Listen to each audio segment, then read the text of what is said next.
কঠিন হল কোদণ্ড যে কলে খণ্ড তো পরিলক্ষে পতি হারিলে যে স্থান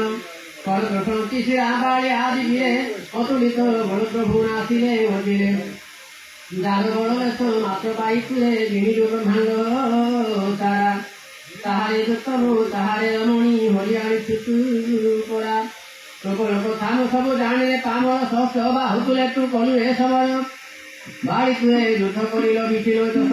স্থির করি উঠে বট হাস কহে কপি চূড়া হেলা খাই তো ফল বানর সভাগে তুচ্ছ তাড়ি সকল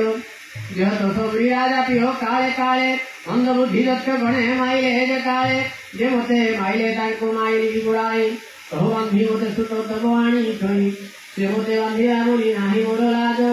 মনে মোহর সহেব প্রভুଙ୍କର କାର୍ଯ୍ୟ কর লোড়িয়া বন কর এই বিনতি মোর সীতা কথা বারে শুণু দক্ষপতি গর্ভতে নিজ কুল পদ্ধতি বিচারি রময়ী ভজ প্রভু দুঃখ ভক্ত দুঃখ হাই কালে রাস ঈশ্বরা সুরতরা কর শ্রীমধ্য যে প্রভু ধরে হুয়ে হর হর তা তোলে শত্রুতাকে হেন কর রাবণ মোর কথা মানি কর সীতা সমর্পণ প্রণত পাছে